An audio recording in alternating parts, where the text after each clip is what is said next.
자, 네. 싸우지 마시고요.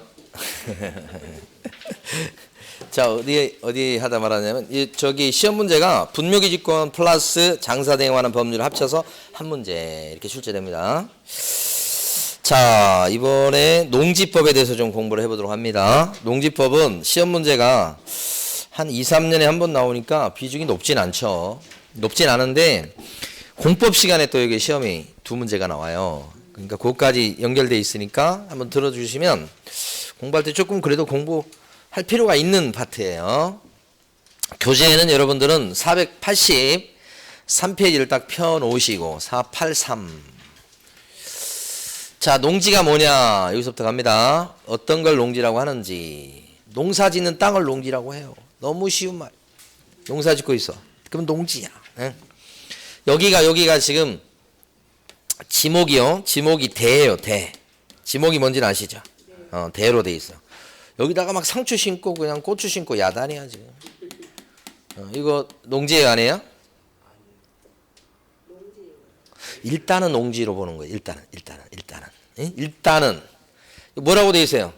여기 지금 안 써놨지만 지목을 따지지 않고 불문하고 농작물을 경작하고 있어. 다년생 식물을 키우고 있어. 그러면 농지. 그 관련된 뭐 수로나 아니면 이렇게 뭐 요런 뭐 조그마한 그런 뭐 무릉동이라든지 이런 거 다 농지 개념에 들어가요. 그 농지가 일단은 농지야. 근데 가만히 보세요. 이런 경우는 바보죠. 바보잖아요. 집 질 수 있는 땅에다가 비싼 땅에다가 상추를 심어놓고 있으니까. 근데 가끔 이런 경우가 있는데 그건 뭐예요? 그냥 여러 형편상 잠깐 그러겠죠. 그러니까 이런 것은 원칙적인 얘기로 하면 이거 농지로 봐야 돼요. 농작물 키우고 있으니까. 그런데 이제 예외가 있죠. 여기처럼 지목이 전답 과수원이 아니에요. 아니에요. 지목이 전답 과수원이 아니다. 그러면 그 농작물의 경작 기간이 3년 이상 됐을 때부터 정식 농지가 되는 거야. 뭐 3년이 안 됐죠? 그럼 농지가 아니다라고 법에 써져 있는 거예요. 제가 얘기하는 게 아니고. 법에 딱 써져 있어. 그럼 여기 지금 대인데 여기서 막 상추 심고 뭐 파 심고 이렇게 키우고 있어. 그러면 이건 농지예요, 아니에요? 일단은 농지처럼 보이나? 경제학 기간이 몇 년 이상 돼야 돼? 3년 이상 돼야지. 이거 지목이 되니까. 지목이 좀 영향을 준단 말입니다. 진짜 이 사람 진짜 바본가 어쩐가 3년 이상 경제하고 있어. 그러면 이거 농지가 돼버려요. 그런 뜻이죠. 요거. 근데 이제 뭐가 있냐면 임야가 있어. 임야가 땅값이 비싸요? 아니면 농지가 비싸요? 농지가 더 비싸. 이렇게. 그죠? 그럼 어떤 생각이 드냐면 임야를 사갖고 농지로 바꾸면 돈 벌겠네? 아니에요? 그치. 그러면 임야를 사갖고 농지로 바꾸려고 농작물을 키워 여기다가. 그리고 한 4년 키웠어. 농지가 됐네. 요 1번에 따르면 3년 이상 되면 농지로 바뀐다며. 4년 키웠잖아 지금. 1번이 요거. 지목이 전답 과수원이 아니잖아요 지금. 임야가 지목이니까. 그 3년 미만이 모르는데 3년 이상 4년 동안 여기서 재배를 했다면 농지가 되는 거잖아. 그러면 이제 땅값 내 마음대로 올릴 수 있잖아요. 그러면 되겠어요 안 되겠어요? 안 되는 거지. 그래서 이럴 때는 4년이고 뭐고 필요 없어. 어떻게 되느냐? 관청한테 이거 임야인데 내가 이거 농지로 전용하랍니다. 그 관청이 뭐예요? 오케이 허가를 내줬을 때 농지가 되는 거야. 그건 전용하려면 허가를 아무렇게나 내주는 게 아니야. 그냥 기분에 따라서 기분 안 좋으면 불허가가 아니고 요건이 있어. 요건이. 엄격한 요건이 있다고. 거기에 딱 맞아떨어지면 전용 이렇게죠. 그 여러 가지 요건이 있지만 그중에 두드러진 요건이 뭐냐면 임야는요 농지하고 비교해 봤을 때 경사도가 좀 있습니다. 보통 임야는. 농지는 좀 평평해. 그러니까 임야인데 경사도가 예를 들어 15도 이상 25도 이렇게 돼버리면 전용이 절대 안 됩니다. 갚아라 가지고. 여러 요건 중에 그게 하나가 들어갑니다. 경사도가. 그러니까 합법적인 전용 요건을 갖춰서 관청의 허가를 얻어갖고 임야인데 농작물을 경작하고 있으면 농지로 바뀔 수가 있어. 근데 그거 없이 불법적으로 개간을 해가지고 맘대로 농작물을 키운다. 그래도 아직은 농지가 뭐요? 아니다. 이렇게 딱 예외적인 조항을 두고 있는 거야. 이거 두어야 되는 필요성을 관청이 느끼는 거라고. 만약에 밑에 2번이 없어 봐요. 그럼 어떻게 해서 전부 다 불법 개간하겠죠. 그래서 뭐 3년 이상 막 농작물 경작해. 그리고 좀 있다가 이제 농지 바뀌었어. 그래서 땅값 자기 맘대로 농지니까 얼마 줘 이렇게 할 수 있잖아요. 그래서 그거 못 하게끔. 전용하려면 돈 들어갑니다. 전용비 들어가요. 전용부담금 이런 거 들어가니까 그냥 공짜로 허투루 되는 건 없어요. 예? 자, 크게 정리하면 농지는 농작물을 경작하는 땅이야. 그렇게 생각하시면 돼. 지목이 뭐든 간에. 다만 두 번째, 지목이 영향을 좀 줘. 그죠? 지목상 전답 과수원이 아닐 적에는 3년 이상 경작했을 때부터 농지로 바뀌는 거예요. 임야일 때는요. 3년 이상 그거 안 통하고 관청으로부터 정식 전용 허가를 얻어갖고 농작물을 경작하면 그때 이제 농지가 될 수 있다는 거지. 밑에 게 두 번째 거. 이해되십니까? 안 되는 눈빛들이 지금 6분이 계신 것 같은데 대충 세보니까.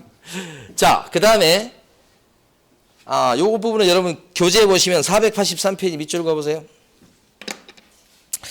가로 2번에 동그라미 1번 기억번 있죠? 기억번 지금 483페이지 가로 2번에 동그라미 1번 농지란 이렇게 돼 있죠? 그 네 줄 마구마구 빨리빨리 밑줄 긋 거야. 요게 원칙입니다. 자, 그런데 박스 안에 보면 A, B, C, D, C 세 가지가 있죠? 동그라미 A번은 놔두시고요. B번이 그 유명한 전답과수원이 아닌 토지예요. 그럼 몇 년 이상 농사 지어야 된다고요? 3년 이상. 근데 3년 미만이라고 돼 있다는 얘기는 3년 아직 안 됐다는 얘기죠? 그럼 아직은 농지로 바뀐 게 아니다. 이런 뜻이고, 동그라미 C번에 보면 이번에 임야가 나옵니다. 지목이 임야예요. 그러면 3년 이런 게 안 통하고 관청에 산지 전용 허가를 거쳐야지만 농지로 바뀔 수 있다. 허가도 없이 그냥 불법적으로 개간해서 농작물을 경작하고 있다면 아직은 농지가 아니다. 요거 중요합니다. 동그라미 B번, C번 중요해요. 자, 그 다음에 다음 페이지 가보십니다. 넘겨놓으시고 칠판을 보십니다. 여기 농지는 농사 지을 사람, 농자자예요. 경작하는 사람, 농사 짓는다고. 농사 짓는 놈이 농지를 농지 요거 전이 여기 밭전자에 밭전자.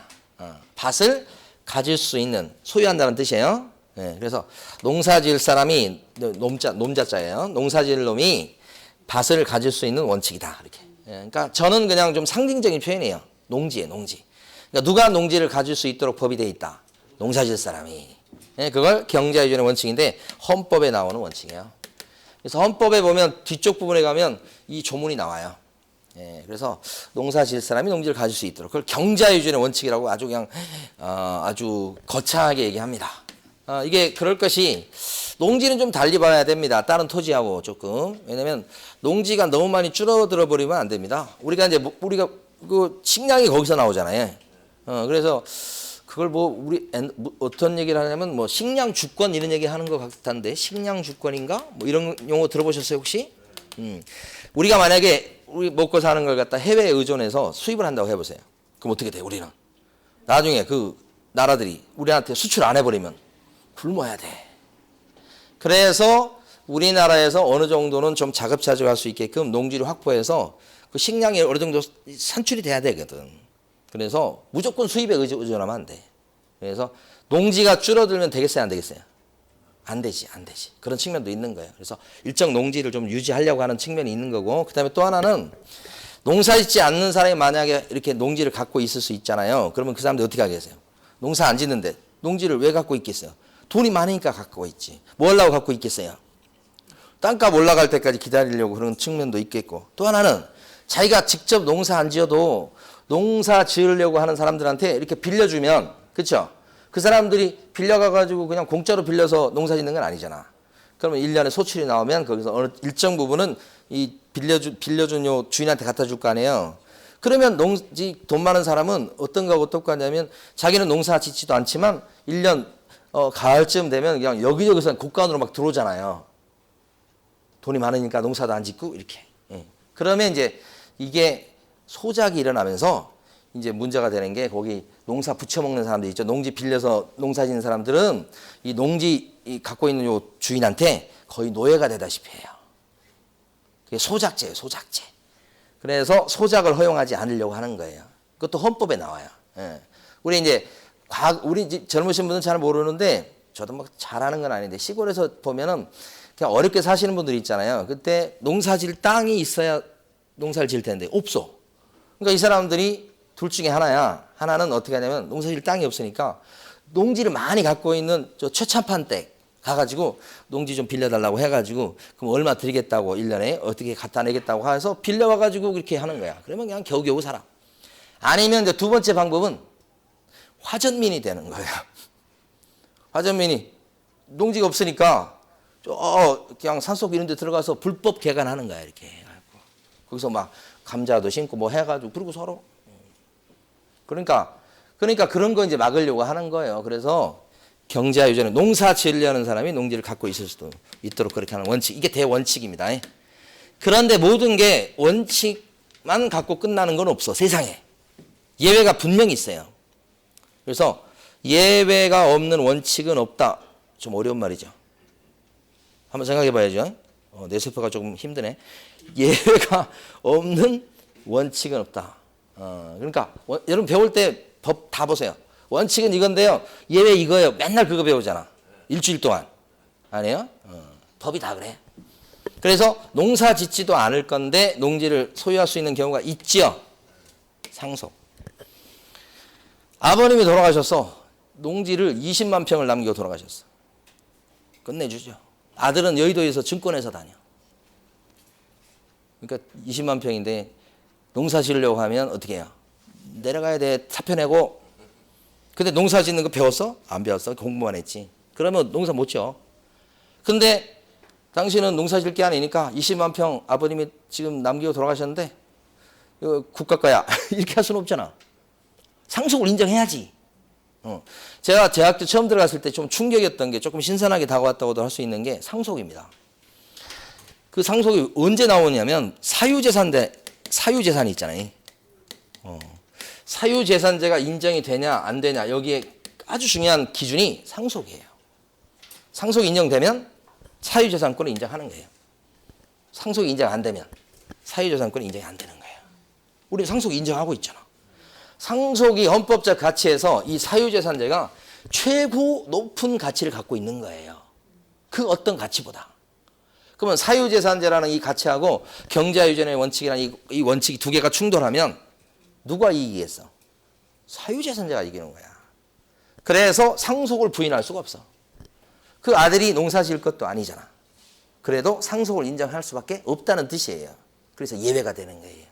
다만 농사 짓지 않는 아들이니까 이 상속을 통해서 소유할 수 있는 면적을 제한을 두지. 면적 제한을 둬요. 그래서 10,000제곱미터 이내에서만 소유할 수 있도록 하는 거지. 나머지는 이제 팔든지 뭐 이렇게 하든지 이렇게 해야 된다고. 예? 그러니까 상속 제도 자체를 부인할 수는 없어. 예? 자, 이런 게 있고. 이게 맞습니까? 맞는 것 같은데. 그죠? 자, 그 다음에 네? 아니 그게 아니라 숫자가 맞냐고 동그라미가 맞죠? 하도 오랜만에 써봐가지고. 그 다음에 이농이라고 하는 것은 농촌을 떠난다는 뜻입니다. 이별인 것처럼 농촌을 떠난다는 뜻이에요. 왜 농촌을 떠나냐? 농사 짓기 힘드니까. 그래서 도시로 가는 거예요. 얘기 들어보니까 도시로 간 친구들은 도시 가가지고 좀 돈 좀 어떻게 모았는지 막 옷도 좋은 거 입고 다니고 막 하는 말도 이상한 꼬부라진 말도 하고 막 그러니까 도시로 가. 우리도 도시로 가자. 그래서 농촌을 떠났는데 우리 법은 농촌으로 떠나가지고 도시로 간 사람이 도시에서 잘 정착을 해서 잘 살면 아무 문제가 안 생겨. 근데 역사적 경험으로 봤을 때 시골에서 뭐 이거저거 팔고 와서 도시에서 이렇게 했는데 변변한 직업을 갖기가 힘들어요. 뭐 공장, 그러니까 뭐 직업을 못 갖는다는 건 아닌데 가졌는데 거기서 이제 정상적으로 물가도 비싸지잖아. 그 사는 게 쉽지가 않으니까 정착을 제대로 하는 사람들이 많지가 않다고. 근데 그런 사람들한테 이제 어느 정도 해보니까 아 이거 진짜 쉽지 않은 생활이거든. 도해지 생활도. 그래서 이제 뭐예요? 다시 또 농촌으로 돌아가려고 생각이 막 굴뚝 같은데 가려고 해도 농지 다 팔아먹고 왔잖아. 논밭 팔고. 가려고 해도 갈 수도 없어. 물론 창피해서도 못 가지만은. 근데 있으면 그나마 있으면 가서 이제 또 농사 이제 부쳐 먹으면서 내려갈 텐데 못 가. 도시 빈민으로 남는 거란 말이에요. 그게 사회적 문제가 되니까 정책적으로, 응? 정책적으로 좋아. 8년 이상 농사 짓다가 농촌을 떠난다면, 이때는 농촌 떠나니까 이제 농사 짓을 게 아니잖아요. 그런데도 만제곱미터까지는 소유할 수 있도록 허용을 해. 왜? 나중에 다시 귀농할 때를 대비해서. 그 정책입니다. 이거 안 정해놔도 괜찮아요. 뭐라고 그럴 수가 없어. 근데 나라 정책이야. 아, 이렇게 하는 게 좋겠다. 자, 정책인 게 하나 더 있습니다. 안 써놨습니다만은 바로 주말 농장입니다. 주말 농장. 이건 취미로 하는 거예요. 이것도 정책이에요. 지금 이제 주 5일 근무. 또 길다고 그래서 4.5일 근무 이런 얘기가 나오잖아. 외국에서는 4일 근무하고 3일 쉬고 그런대요. 우리도 빨리 그날이 왔으면 좋겠어요.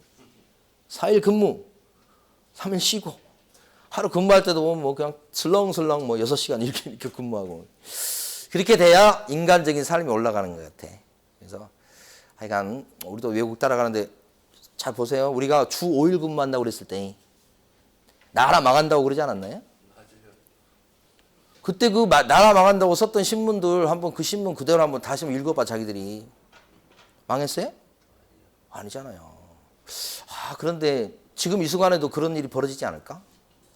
또 우리가 일본하고 이렇게 했을 때 일본하고 무역 분쟁 반도체 뭐 이런 거 분쟁이 생겼을 때 우리가 이거 일본에 대들면 우리 망한다고 그러지 않았어요?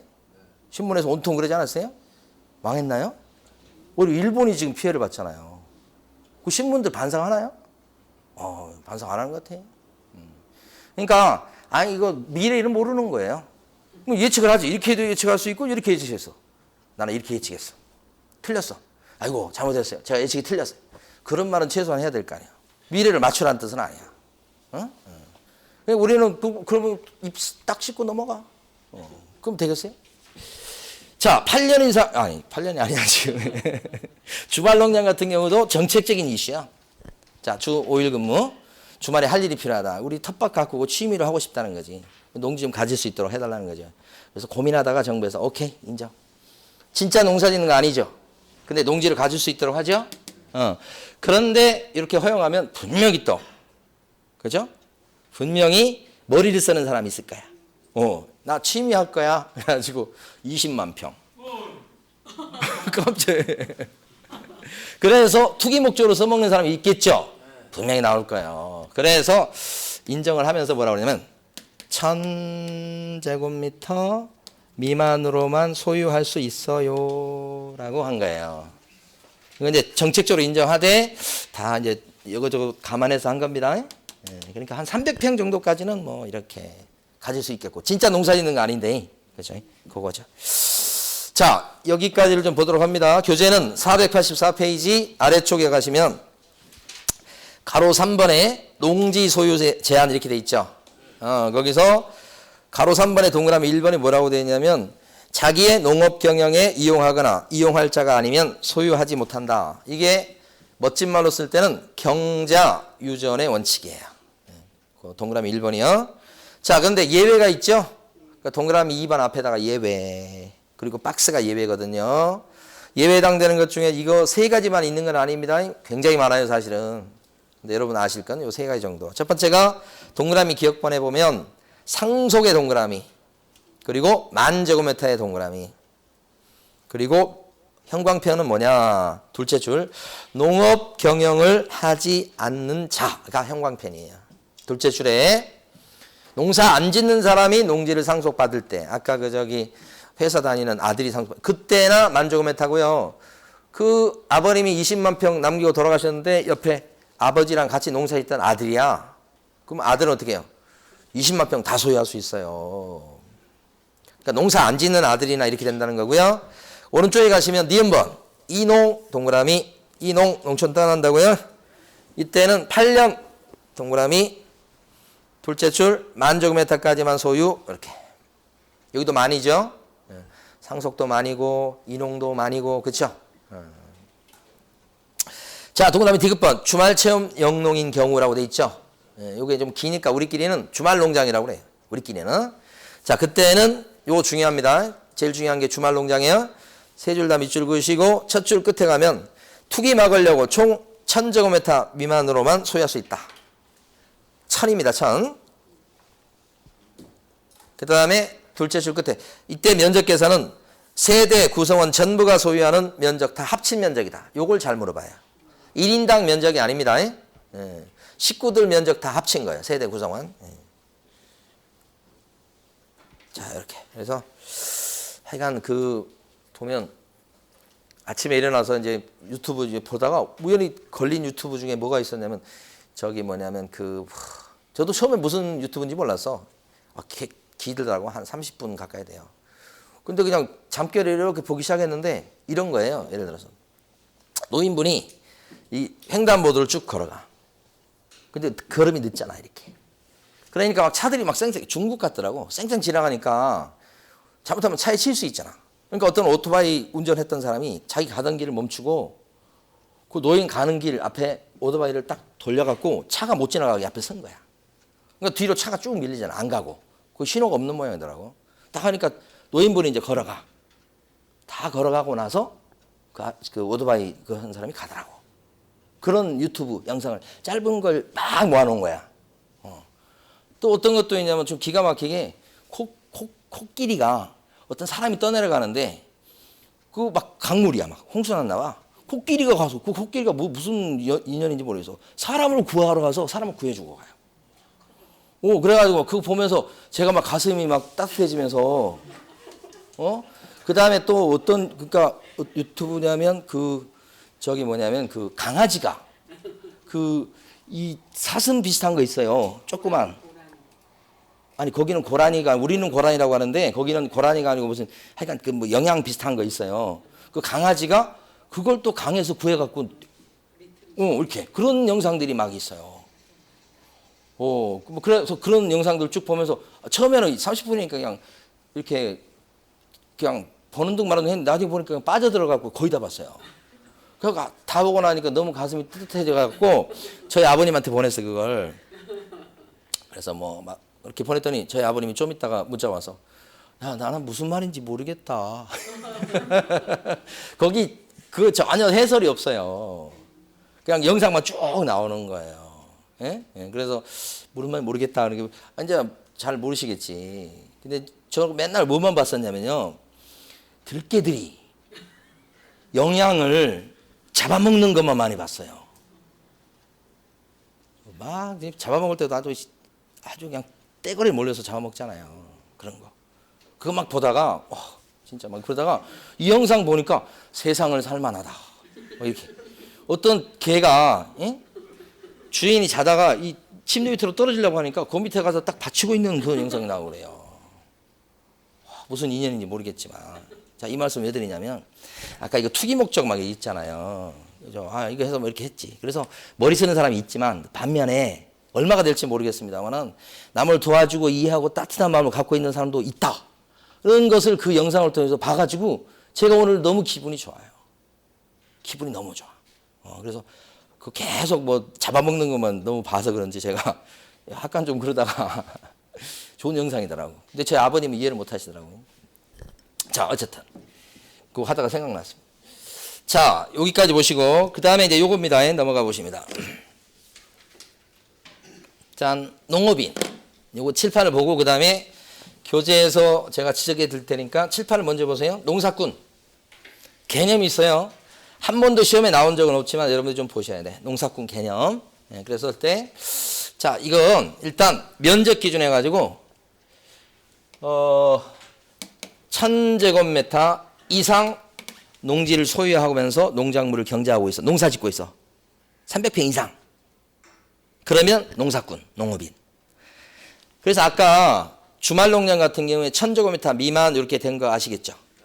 그러니까 주말 농장, 농지 갖고 있는 사람은 농업인이 아니에요. 300평 이상 돼야 돼요. 그래서 반대 개념이 1000제곱미터 미만 이렇게 된 거예요. 그 다음에 면적 기준 했을 때 330제곱미터 이상인데 이게 간단한 게 아니에요. 이거 비닐하우스라든지 버섯 재배사 고정 이렇게 해놓은 아주 잘 해놓은 온실 이런 거 그렇죠? 시골에 가면 그런 거 있죠. 그랬을 때 이런 식으로 농사 짓는 경우는 면적이 좀 적어도 괜찮아요. 그래서 면적 기준이 1번, 2번이야. 그 다음에 농사 짓는 날수 기준이에요. 그래서 가만히 보시면 1년 중 90일 이상 농사를 짓고 있잖아요. 그 농사꾼 이렇게 보고 그 대신 이제 축산업은 좀 달리 봐요. 축산업은 1년 중에서 축산업에 종사하는 일수가 120일 이상 됐을 때부터 농사꾼 이렇게 보는 거예요. 그 다음에 5번은 연간 판매액이 120만 원 이상인 사람이 농사꾼이 되는 거예요. 이 중에 이제 하나 갖추면 되는 거예요. 자, 그런데 이 내용 어디 나오느냐? 여러분 교재 484페이지 위에 박스에 나와요.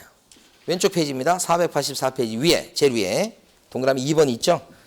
그래서 다시 한번 확인해 봐요. 기업권은 1000제곱미터 이상 농지를 소유하면서 농작물을 경작하는 거예요.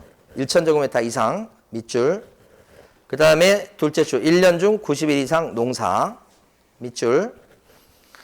동그라미 니은번 330제곱미터 이상의 고정식 온실 거기까지만 딱 밑줄.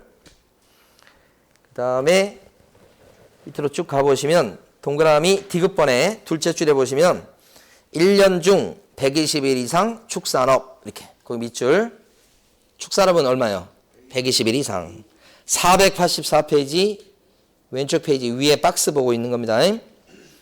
그 다음에 동그라미 리얼본 보면 연간 판매액이 얼마요? 120만 원 이상. 그죠?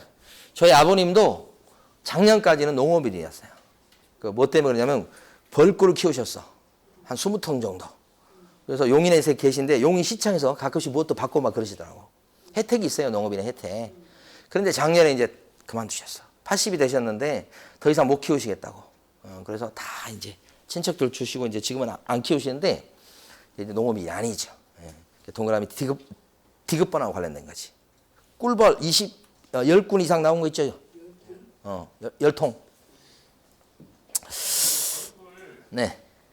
가짜가 많은데 진짜를 많이 주신 거 아닌가요? 저요?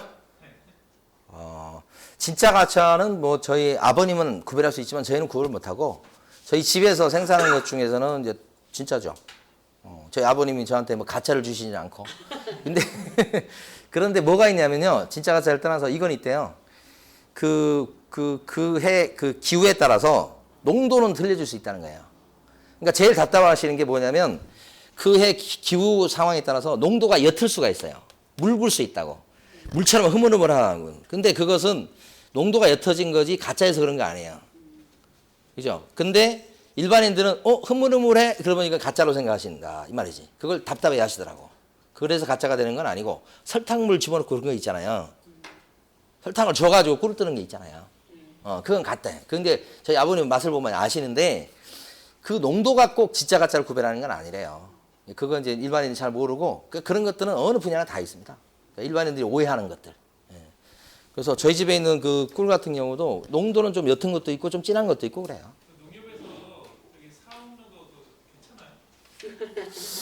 괜찮아요? 제가 그 무슨 전 잘 모릅니다. 네. 그러니까 농업인이라는 것밖에 잘 몰라요. 자, 그 다음에요. 어디 가시냐면 넘어가셔서 486페이지, 485페이지 오른쪽 페이지에 딱 펴두시고 자 칠판 보시면 제일 중요한 게 시험에 많이 나온 게 농지 취득 자격 증명입니다. 여기를 잘 이해하셔야 됩니다. 농지 취득 자격 증명. 우리가 이제 농지를 갖다가 매매하든지 경매로 낙찰 받든지 했을 때 농지 그러면 제일 처음에 떠오르는 게 이거예요. 농지. 이걸 줄여서 농취증이라고 그래요. 농지 취득 자격 증명 그래서 농취증이라고 줄여서 불러요. 경매에서도 농지 그러면 몇 가지 테마가 있는데 그중에 하나가 농취증이에요. 이게 뭐냐면 농사 지을 사람이라고 하는 것을 증명하는 서류예요. 누가 끊어주냐면 시구읍 면장이 끊어줘요. 여기서 발급 신청해서 발급 받아요. 요게 있어야 등기를 칠 수 있어요. 등기소에서 농지일대 이거 가져오라고 그래요. 근데 이거 등기소에서 발급해 주는 게 아니고 여기 시구읍면에서 발급 신청해서 발급 받아갖고 등기소에 갖다 주는 거예요.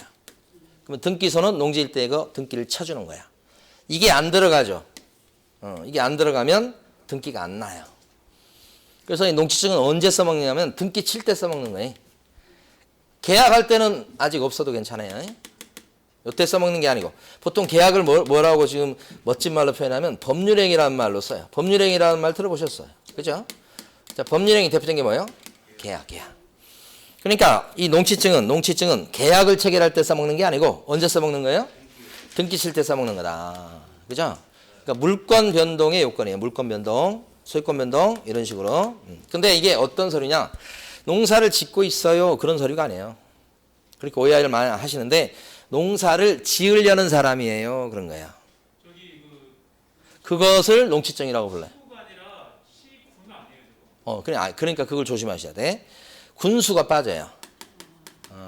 군수는 지역사정을 잘 몰라요. 읍장님이나 면장님이 잘 아시지. 그렇잖아요. 시골에서. 군수는 좀 왔다가 좀 있으면 임기 맞추고 가잖아요.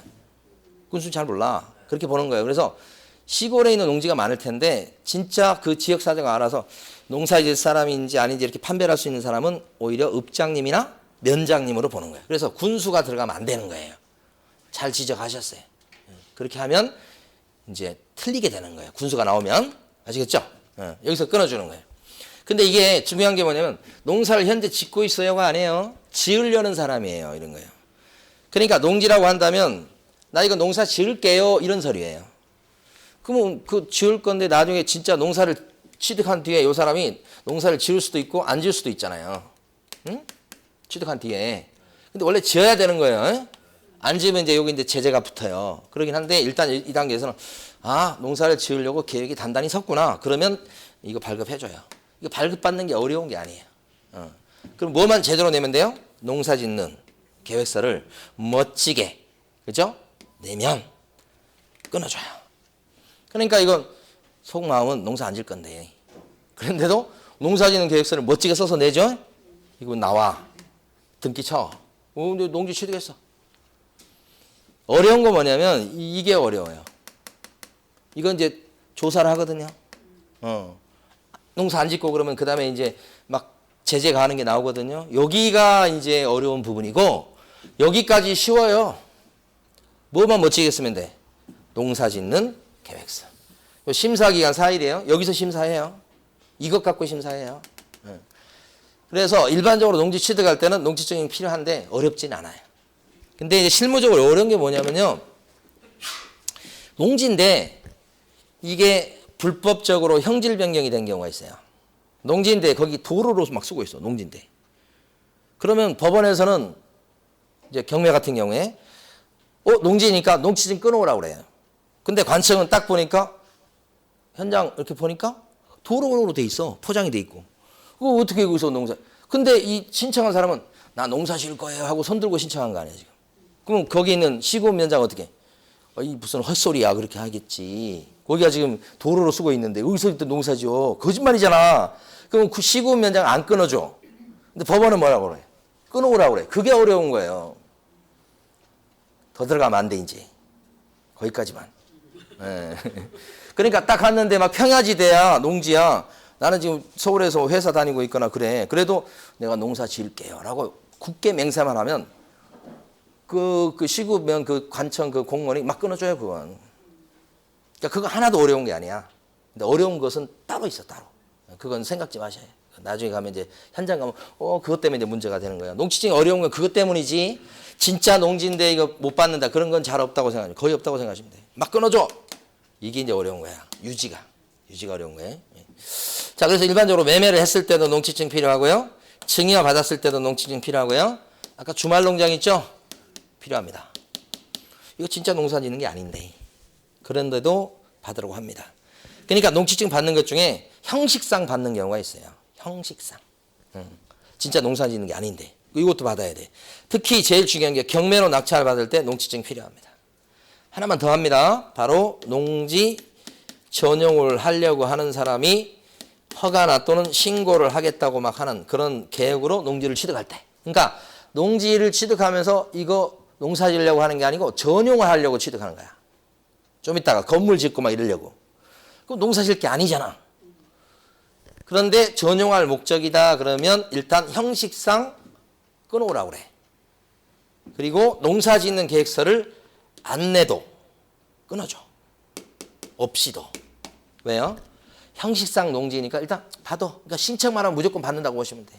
이런 것들은. 그러니까 여기 보면 여기 주말 농장을 얘기하는 거야 이게. 예, 요거 허가라고 돼 있는 거예요. 농지 전용 허가 또는 신고한 자가 농지를 취득하는 경우에 농지증 필요해요. 근데 진짜 농사 짓는 게 아니고 형식상 받는 거예요 그냥. 그래서 농사 짓는 계획서는 낼 필요가 없다. 요 한 가지는 이번엔 놔둡니다. 두 가지 꼭 알아두셔야 돼. 근데 농지증 필요 없는 경우가 있어요. 없는 경우 어떤 경우냐? 상속. 만약에 상속받는 경우에 있어서 농지증 끊어와 그러면 어떻게 돼야 돼? 서울의 그 회사 다니는 아들이 농사 짓겠다고 맹세를 해야 된다는 거예요. 그래야 상속을 받는다는 뜻이에요. 말도 안 되지. 끊어오라고 할 수가 없어 이거. 그 다음에 또요. 공유물 분할이라고 하는 게 있어요. 공유물 분할. 이 공유물이라고 하는 건 여기 이제 농지가 되겠지. 농지를 분할한다고. 그때 농지증이 필요하냐 이거지. 이걸 암기하려고 생각하지 마시고 이 글자에서 한번 이해를 해보세요. 자, 이 땅이 있어요. 농지예요. 갑의 농지예요. 근데 A, B, C라고 하는 형제가 있어요. 형제가 너무 우애가 좋아요. 그래서 어떻게 하냐면 이 농지를 투자를 해보고 싶어. 근데 가만히 보니까 이제 면적이 1000제곱미터 이상만 안 되면 막 이 사후 관리가 어렵지 않단 말이야. 취미 영농이니까 어떻게 해요? 그냥 말라 비틀어지면 그냥 뽑아버리고 어차피 한 번씩 가서 이렇게 밭 일구는 척 하다가 그 다음에 막걸리 마시고 오고 그러면 되잖아. 그러니까 사후 관리가 쉬우니까 이게 주말 농장 하겠다고 취득한다고 돈 좀 있어 회사 다니고 돈 좀 만들어. 그래서 3분의 1씩 돈을 냈어. 그래서 이 농지를 샀어. 이거 한 800제곱미터밖에 안 돼. 예. 그러면 이때 요 세 사람은 돈을 3분의 1씩 내서 삼형제야. 지분으로 취득했겠지. 예. 그러면 3분의 1 지분 등기가 나올 거예요. 등기부상에. 이게 농지 한 필지 농지. 이게 농지야. 요때 요 지분 등기 날 때 요 사람들은 회사 다니고 뭐 그런 사람들인데 요때 농지증 필요해요? 주말 농장인데 필요하죠? 지분으로 등기 낼 때도 필요합니다. 그랬다가 이 삼형제가 설 명절 때 박터지게 싸우게 된 거예요. 형님 그럴 수 있냐고 하면서 아마 싸워갖고 이제 다시는 보지 말자 이러면서 헤어졌어. 그래가지고 등기부에 같이 이름 올라가는 것도 짜증난다고 그래가지고 이 세 사람이 자 이제 찢어지자고 한 거야. 그래서 합의해가지고 이 세 필지 땅을 A가 요 필지, B가 요 필지 이렇게 필지를 나눠가지고 딱딱 가지기로 한 거야. 이게 분할이야 분할. 그럼 이제는 뭐요? 지분으로 안 나오고 A 거, 여기는 B 거, 여기는 C 거. 그 위치는 자기들이 합의한 거야. 한 필지가 이게 세 필지로 쪼개졌네. 여태까지는 한 필지 땅인데 분할이 됐죠. 이게 농지죠 지금. 분할해서 A 명의로 단독으로 등기가 될 때 농지증 또 가져오라고 하면 되겠어요 안 되겠어요? 이때는 농지증 필요하잖아. 지분이지만 여기는요. 왜 필요 없는 거야? 벌써 요거 지분 등기 할 때 벌써 여기 검사 맡았잖아 지금. 또 검사 맡을 이유가 없잖아. 이번엔 뭐 어떻게 하기만 해요? 찢어지기만 하는 거잖아. 분할, 응? 분할이란 단어에 주목을 하셔야 돼. 찢어지기만 하는 거요. 농지증을 다시 가져오라고 할 이유가 없지. 하나 더. 암기하지 마시고 보세요.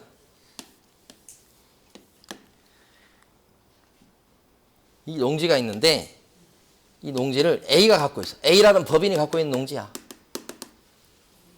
농업법인이겠지. 아무 법인이나 농지를 갖고 있을 수는 없어. 법인 중에 농지 갖고 있는 것은 농업법인. 근데 A라는 법인하고 B라는 법인이 합병이 됐어. 이 사람은 농지가 없어. 둘이 합쳐져 가지고 C라는 법인이 됐어요. C라는 법인. 그러면 합쳐지니까 이 재산인 농지가 C한테 넘어가겠지. 그럼 C는 이 농지를 취득해요? 그죠? 합병해서 취득하죠. 농지증 이거 필요합니까? 합병해서 시법인이 탄생할 때 농지의 소유권이 시법인에 넘어갈 텐데 그때 농지증이 필요하냐고 이거. 시법인은 필요 없다. 왜요? 이미 이 농지를 A 법인이 갖고 있을 때 이미 여기서 농지증 끊어오라고 그래서 일대 이미 확인받았죠. 그러니까 농지를 소유하고 있겠죠. 오케이? 근데 이거 단순히 지금 뭐 하기만 해요? 합쳐지기만 하잖아. 법인이. 이걸 뭐라고 불러요? 합병. 둘이 합해지기만 한다는 거지. 둘이 찢어지기만 한다는 거지. 그러니까 더 이상 농지증을 또 가져오라고 할 필요가 없다 이런 거지. 그쵸? 겨우 지나간 것 같아. 이렇게. 자, 교재 밑줄 그어봐요. 485페이지 가보시면 가로 4번에 동그라미 1번에 동그라미 니은번 네 줄을 마구마구 밑줄 그으셔야 됩니다. 동그라미 1번에 동그라미 니은번 네 줄. 농지 취득 자격 증명은 농지를 취득하는 자가 소유권 이전 등기를 신청할 때 여기까지 와버렸네. 자, 그 다음에 첨부해야 될 서류로서 농지를 취득한 자에게 농지 취득의 자격이 있다는 것을 증명하는 것일 뿐, 자, 농지 취득의 원인이 되는 매매계약 등의 효력을 발생시키는 요건은 뭐요? 아니다 그랬죠. 그러니까 등기 칠 때만 필요한 거죠. 계약서 쓸 때 필요한 건 아니다 그런 뜻이고, 밑에 들어가시면 동그라미 2번요. 동그라미 2번은 기억권. 매매 필요하다는 얘기예요. 교환도 필요하고 증여도 필요하고 경매 동그라미 중요합니다. 경매 공매로 낙찰을 받을 때도 농지증 필요하다는 거 알아두시고. 자, 그 다음에 넘어가요. 뒤로 넘어가셔서 이번에는 동그라미 3번 밑줄 긋습니다. 동그라미 3번에 기억번 3줄 밑줄 그으시고요. 동그라미 3번에 기억번에 3줄. 농지증 발급 절차 있잖아요. 거기서. 그때 특히 둘째 줄. 어디 가서 발급 신청을 하셔야 되겠다. 시급 면장. 자, 둘째 줄, 셋째 줄까지 밑줄 긋고요. 동그라미 니은번 농지증 발급이다 이렇게 돼 있죠. 거기서 둘째 줄에 보시면 심사기간 신청 받은 때부터 며칠 이내 농지증을 끊어줘라. 4일 이내. 심사기간 4일. 근데 가로 안에 있는 것처럼 농업경영계획서를 안 내도 되는 경우가 아까 있었죠. 대표적인 거 주말 농장이나 농지 전용하는 경우. 이럴 때는 농업경영계획서를 안 내도 되죠. 그러면 심사할 내용이 줄잖아요. 그래서 심사기간도 줍니다. 이틀로 줄어요. 그 다음에 동그라미 디귿번 보시면 박스가 농업경영계획서를 안 내도 되는 경우에요.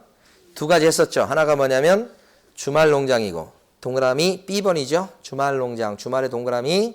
C번 같은 경우는 전용의 동그라미, 전용 허가 신고인데 전용하려고 농지 취득하는 경우야. 이때도 농사 짓는 건 아니니까 필요 없고 대신 형식상 농지증은 받아야 되는 겁니다. 둘 다. 주말 농장도 농지증은 받아요. 근데 뭐가 필요 없다는 거예요? 농업 경영 계획서가 필요 없다는 겁니다. 그걸 오해하시면 안 돼요. 그 다음에 동그라미 4번에 보면 아까 나왔던 거 또 나왔습니다. 기억번 두 줄 밑줄 긋고요. 아까 말씀드렸던 겁니다. 자, 그 다음에 이제 두 개를 더 설명드려야 되겠어요. 자, 칠판 보시고 농지 임대차다 이렇게 됐습니다. 최근에 농지 임대차가 꽤 나옵니다. 그러니까 원래 농지 임대차를 해서 자기가 농사 짓지도 않고 딴 사람한테 빌려주고 이러면 안 되는 겁니다. 아까 소작 금지 그거 말씀드렸죠. 그래서 원래는 농지 임대차는 금지예요. 금지. 다만 피치 못할 사정이 있을 때 예외적으로 허용해요. 임대차는 허용, 예외적으로 허용. 그러니까 3달 이상 국외 여행 중이다. 농지 갖고 있는 사람이 그러면 농사 지을 수 있는 상황이 아니죠. 그럼 어떻게? 임대 놓을 수 있다. 임대차 할 수 있다는 얘기입니다. 그러면 이거 어떻게 되는 거야? 한 6개월 정도 해외여행 갔다 왔다가 또 국내 좀 들어왔다가 또 6개월 동안 해외여행 가고 그러면 계속 임대차 할 수 있다는 얘기가 되는가? 뭐 그런 의심이 들 때가 있어요. 어쨌든 이걸 비롯해서 이런 사정이 있을 때 예외적으로 된다는 거예요. 예외적으로. 임대차 할 수 있는 경우. 예. 자, 그런데 요 밑에 보면 농지 임대차 할 때 서면 계약으로 하는 게 원칙이에요. 말로 하는 게 아니고 분쟁 생길 걸 방지하기 위해서. 그리고 대항력도 인정해줘요. 농지를 농사 짓겠다고 좀 빌렸어요. 예를 들어서 한 3년 빌렸다고 쳐요. 근데 땅이 팔렸어. 근데 첫 해 농사를 지어봤는데 흉년이야. 그래서 손해만 본 거야. 근데 주인이 바뀌었는데 주인이 와가지고 이제는 비우라고. 지금 흉년 들어서 지금 손해봤는데. 계약기간 3년 했는데. 그러면 안 되잖아요. 그래서 이럴 경우에 대비해서 주인이 바뀌어도 그죠? 계약기간 동안은 계속 농사 지을 수 있도록 허용할 필요가 있단 말입니다. 그래서 대항력을 인정해요. 근데 이게 대항력을 인정받으려면 농지 임차인이 등기하면 돼. 임차권 등기. 근데 주인들이 싫어하지 또. 그래서 혼자 할 수 있는 방법을 발명해냈다. 어렵지도 않다. 벌써 이게 주택이나 상가는 다 있는 거다. 그래서 이거 뭐냐면 자, 농지를 일단 자기가 차지해, 임차인이. 그리고 농사 짓는 확인 도장을 받으셔야 돼. 어디서 받냐? 여기도 시군 면장이 나와. 뭐 어떤 거에 대한 확인이죠? 농사를 짓고 있다는 확인이요. 거기서 그 시군 면장이 확인 도장이라고 생각하시면 좋아. 확정일자가 아니에요. 확인 도장을 찍어주면 어떻게 돼요? 그 농지 임차인은 다음 날부터 막 주인 바뀌어도 계약기간 2년이면 2년, 3년이면 3년 동안 계속 농사 지을 수 있다. 대항력이 생기는 거죠. 한 번도 시험에 나온 적은 없지만 유력한 거예요. 그리고 임대차 기간은 최소한 3년은 보장해 주려고 그래요. 주택이나 상가도 그런 게 있죠. 주택이 2년, 상가는 1년. 1년. 근데 농지는 농사 지을 때 흉년 들 수도 있고 막 그러기 때문에 3년은 보장해 주려고 하는 거예요. 좀 길게. 3년입니다. 근데 이제 여러 해 식물이 있잖아. 한 해 농사 지어서 다 수확이 나오는 게 아닌 거. 뭐 2년, 3년씩 걸리는 거. 그런 것 때문에 그때는 다년생 식물이라고 그래요. 그때는 5년 이상. 최소한 5년. 이렇게. 여러 해 식물 같은 경우는. 그 다음에 기간을 안 정할 수도 있어. 그냥 빌려주세요. 우리, 어이구, 그래. 이렇게. 안 정했을 때는 몇 년 되는 거야? 3년. 1년으로 정했을 때도 3년. 최소한 몇 년은 농사 짓게 만든다? 3년이지. 그렇지만 이제 임차인이 1년 계약하고서 1년 딱 하고서 나 1년만 농사 짓겠어 해놓고 1년 딱 농사 짓고 딱 떠나버릴 수 있죠. 뭐 1년 했지만 너는 3년까지 더 농사 지어 이렇게 할 수는 없는 거예요. 그래서 임차인은 3년 밑으로 정해도 오케이 1년 나 장사할래 그렇게 주장할 수가 장사가 뭐예요 지금 농사 짓겠다고 주장할 수가 있다는 거지. 하도 상가를 많이 해서 그런 거지 지금. 그 다음에 임대차에 대해서 분쟁 많이 생겨요. 임차료라든지 기간이라든지 뭐 이런 거. 그래서 분쟁에 대해서는 여기가 이제 군수가 나옵니다. 예, 그렇게 찾던 군수가 여기 나옵니다. 시장, 군수, 구청장한테 분쟁 조정 신청을 하게 되고 여기가 분쟁을 조정해 줍니다. 그때 군수 나옵니다. 여기는. 예. 자, 그래서 여러분들 어디 보시냐면 교재요. 넘어갑니다. 488페이지. 제일 위에 가시면 박스가 있죠. 이 박스가 뭐냐면 이겁니다. 이거 예외적으로 임대차 할 수 있는 사유들 나와 있는 것들. 이게 전부는 아닌데 몇 가지 써놓은 겁니다. 책에서. 거기 B번 보니까 교도소 가야 됩니다. 그것도 있네. 깜빵 갔다 와야 됩니다. 10년. 그거 빌려주고 와야지. 그러면 어떻게 해, 농지를. 팔고 가라고 할 수는 없잖아요. 등등등 있습니다. 그 다음에 밑에 가보시면 뭐냐면 동그라미 3번 있습니다. 동그라미 3번. 동그라미 기억번. 임대차 계약은 어떻게 해요? 사용대차도 마찬가지. 동그라미 기억번은 두 채줄 끝에 서면 계약이 원칙으로 된다. 분쟁 생길까봐. 동그라미 니은번 별표. 그 세 줄막 밑줄 긋고요. 혹시 임대차 계약을 체결했는데 동그라미 니은번이에요 지금. 등기가 없는 경우에도 임차인이 농지 소재지를 관할하는 시군면장의 확인을 받고 시군면장이죠? 확인에 동그라미 치셔야 돼. 확인. 자, 등기가 없는 경우에도 확인을 받고 해당 농지를 인도받은 경우 인도의 동그라미 그러니까 인도 플러스 뭐요? 확인. 그러면 어떻게 돼요? 그 다음 날부터 제3자한테 효력이 생긴다. 동그라미 4번. 임대차 기간은 몇 년 이상으로 하는 게 맞다? 3년 이상. 다만 다년생 식물 재배할 때는 몇 년 이상? 5년 이상. 둘째 줄 끝에 가면 만약에 임대차 기간을 정하지 않거나 3년보다 짧은 기간을 정했다고 한다면 임대차 기간은 몇 년이 돼버린다? 3년. 동그라미 5번. 임대차 계약의 당사는 임대차 기간, 임차료 등 임대차 계약에 관해서 서로 협의가 이루어지지 않았을 때는 농지 소재지를 관할하는 시장군수구청장에게 뭐 할 수 있다? 조정 신청할 수 있다. 분쟁 조정을 누가 해줘요? 시장군수구청장. 이렇게 됐습니다. 하고 됐고요. 자, 이제 여기까지 했으면 됐고요. 확인 설명서로 좀 넘어가 보도록 합니다. 잠깐 조금만 더 설명드리고 쉽게요. 여러분 교재는 492페이지.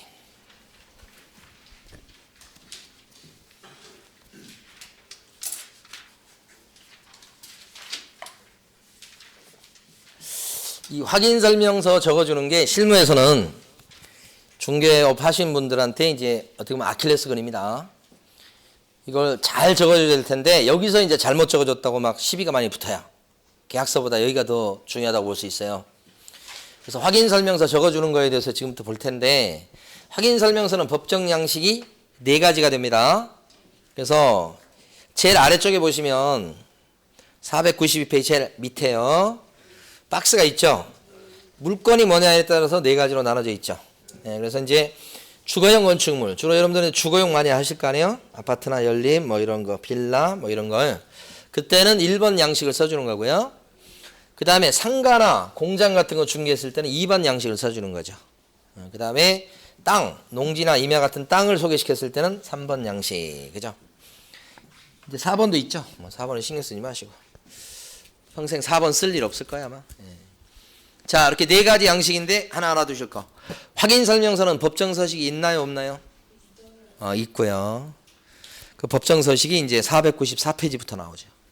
법에서 정해놓은 양식. 그 법정 양식을 꼭 써야 됩니다. 자, 매매나 임대차 계약서는 법정 양식이 있습니까? 정해놓은 거 없다 이렇게 보는 거죠. 그렇게 보시면 되고 확인 설명서는 법정 서식이 있으니까 그걸 꼭 쓰십시오 이렇게 되고 그렇게 판단하시면 돼요. 그래서 거기 보면 주거용 건축물에 대한 확인 설명서가 나오죠. 494페이지. 그게 지금 적어주는 항목이 총 13가지 항목이에요. 그걸 간단히 좀 보도록 합니다. 이번에. 먼저 거기 기본 확인사항이라고 나옵니다. 여러분. 기본 확인사항. 자, 기본 확인사항에 보시면 동그라미 1번부터 13번까지 있는 거예요. 동그라미 1번 제목이 뭐예요? 대상 물건의 표시. 자, 494페이지 보고 있습니다. 494페이지 그 서식을 보고 있는 거예요. 서식을. 확인 설명서가 매년 시험 문제가 한 문제, 많이 나올 때는 2문제까지 나와요. 그러면 여기 보면 대상 물건 표시란이라고 동그라미 1번 돼 있잖아요. 적어준 항목이 뭐가 있는가 보셔야 돼. 토지에 대해서는 소재지 주소 적고요. 면적 적고요. 지목도 적습니다. 지목. 이게 주거용 건축물이니까 대부분 지목이 뭐겠어요? 대겠죠, 대. 이게 지금 주거용 건물 적어주는 거 아닌가요? 그러니까 지목이 대부분 되겠죠. 근데 경우에 따라서 서울 외곽 쪽에 가면 지목이 전 이렇게 나오는 경우가 있어요. 밭이에요, 밭. 근데 그 위에 아파트가 세워져 있어요. 그러니까 대장상의 지목은 전이라고 적으시고 실제 용도는 대라고 적으셔야 돼요. 요거는 이제 농지 전용을 한 거예요. 아까 전용 들어보셨죠? 전용 허가를 얻어서 아파트를 지은 거예요. 그럼 마무리 절차가 이제 지목 변경을 해야 되는데 세금 이런 게 걸리고 귀찮고 그러니까 지목 변경 안 해도 과태료밖에 안 나와. 그러니까 그냥 그대로 둬버리는 거야. 그러면 이제 소개하다 보면 지목이 뭐요? 전이네 이렇게 될 수 있어. 그러면 요것도 적고 요것도 적으셔야 돼.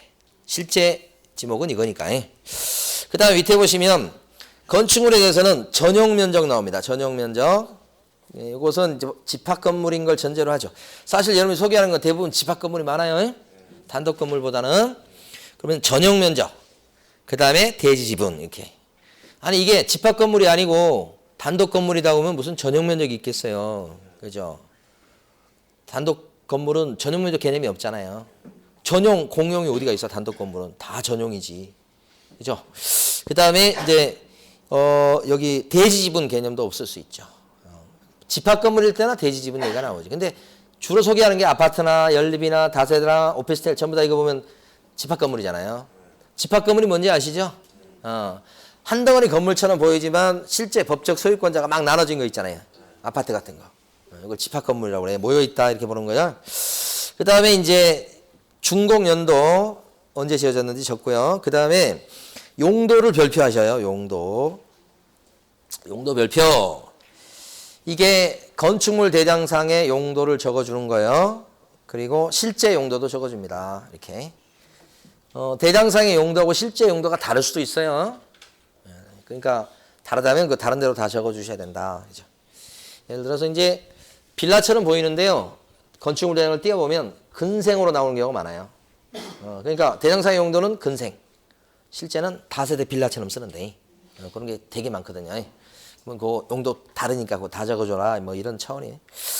그 다음에 밑에 보시면 구조, 뭐 철근, 콘크리트 구조 이런 게 제일 많겠죠. 그 다음에 방향 별표하시고 방향. 남향이다, 동남향이다 이렇게. 뭐 방향 기본적으로 따져주잖아요. 또 뭐 풍수가 아니더라도 이제 기본적으로 벼뜨는 거 이런 것 때문에 남향을 선호하죠. 대부분 남향 뭐 또 동남향 이런 식으로 지어요. 그래서 그렇게 적어주면 되는데 중요한 건 기준이에요. 기준에다가 여러분들은 이렇게 거실이라고 써주세요. 거실은 뭐냐면 안방.